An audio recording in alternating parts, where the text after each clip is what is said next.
ఓం సాయిరామ్. సాయి భక్తులందరికీ నమస్కారం అండి. అందరూ ఎలా ఉన్నారు ఫ్రెండ్స్?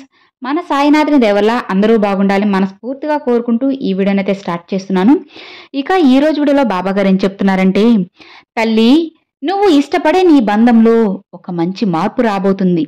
అదేంటో వెంటనే వినుబిడ్డా, ఆనందిస్తావు అని బాబా గారితో చెప్తున్నారండి. మరి బాబా గారు మనకి ఏం చెప్పబోతున్నారో, ఆ మార్పు ఏంటి అనేది మనం ఇప్పుడు బాబా గారి మాటల్లోనే విందామా?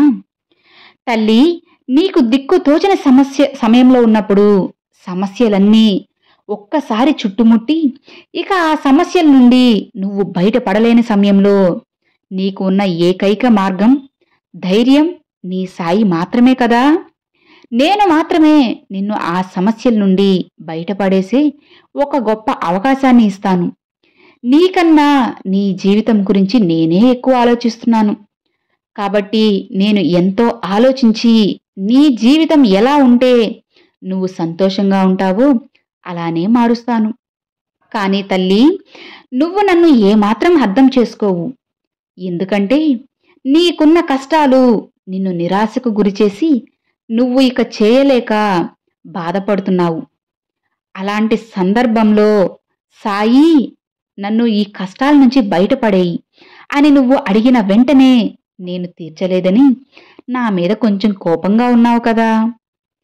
ఇప్పుడు నువ్వు కోరిన కోరిక నీ జీవితంలో నీకు మేలు చేయగలిగితేనే ఆ కోరిక నేను తీరుస్తానమ్మా. ఈ ఒక్క విషయాన్ని నువ్వు గుర్తించాలి బిడ్డా. కాని నువ్వు మాత్రం నా కోరికనే బాబా తీర్చలేదు అని చెప్పి నా మీద బాధపడుతూ, బాబా అసలు నా కోరిక తీరుస్తారా లేదా అని పట్టుబట్టి అడుగుతావు. బాబా, నువ్వు నా కోరిక తీర్చకపోతే నువ్వు లేనట్టే అని కూడా అన్నావు. కానీ నేను నువ్వు ఏమన్నా ఏమాత్రం పట్టించుకోనులే. అలానే నీ కోరిక నేను తీరుస్తాను కదా. వెంటనే నువ్వు సంతోషిస్తావు, నాకు ధన్యవాదములు కూడా చెబుతావు.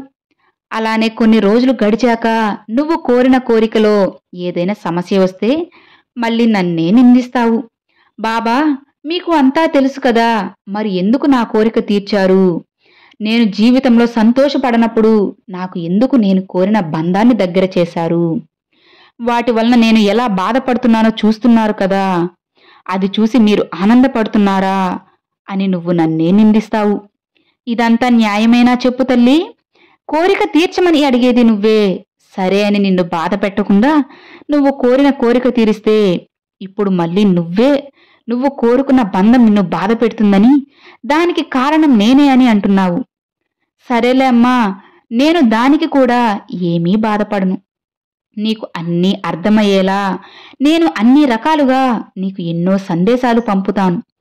కానీ నువ్వు ఆ సందేశాలు విన్నా కూడా ఏమాత్రం పట్టించుకోవు. ఎందుకో తెలుసా? నువ్వు ఆ కోరిక మోహంలో ఉండి నీకు ఆ కోరిక తీరితే చాలు, నేను అనుకున్న పని జరిగితే చాలు అని అనుకుంటావు. ఆ సందర్భంలో నేను పంపే ఏ సందేశాలు కూడా నీ చెవిన పడవు. మీ చేతులతో మీరే నీ జీవితాన్ని ఏర్పరచుకుంటున్నావు. తరువాత నాదే తప్పు అని అంటావు. ఇది న్యాయమేనా తల్లి? నువ్వే చెప్పు. అయినా కూడా నువ్వు నన్ను ఏదైనా అడిగే చనువు నీకు ఉంది. అది నేను కాదన్నమ్మా. ఇప్పుడు నువ్వు బాధపడుతుంటే నేను చూడలేకపోతున్నాను. నా బిడ్డ ఆనందపడడానికి నువ్వు కోరుకున్న బంధంలో ఒక గొప్ప మార్పు వచ్చేలా చేస్తాను. నీ బంధం తన తప్పులను తెలుసుకొని మీ అందరితో సంతోషంగా ఉంటారు. నీ జీవితంలో వెలుగుల సంతోషం నింపేలా చేస్తాను. ఇక నువ్వు బాధపడను అని నాకు మాట ఇవ్వు తల్లి. అలానే నీ భవిష్యత్తులో ఏం జరుగుతుందో నీకు తెలియదు కాబట్టి నేను చెప్పినట్టు చెయ్యి. అంటే నువ్వు ఏదైనా కోరిక కోరినప్పుడు అది ఆలస్యమైతే ఆ కోరిక తీరడం వలన నీ జీవితంలో నీకు బాధ కలుగుతుంది అని అర్థం చేసుకో. జరిగే ప్రతి సూచనలు నేను నీకు తెలియజేస్తాను. అవన్నీ జాగ్రత్తగా గమనించు తల్లి. ఇకనైనా అన్నీ తెలుసుకొని ధైర్యంగా ఉండు. అన్నీ గమనిస్తూ ఉండు బిడ్డ, నీకే అర్థమవుతాయి అని బాబాగారితో చెప్తున్నారండి. చూశారు కదండి, ఈరోజు బాబాగారు చక్కని సందేశం అయితే మనందరికీ పంపించారు. మరి ఈరోజు బాబాగారు పంపిన మంచి సందేశం మీ అందరికీ నచ్చింది, బాబాగారు ఏం చెప్పాలి అనుకుంటున్నారో అందరికీ అర్థమైంది అని అనుకుంటున్నాను.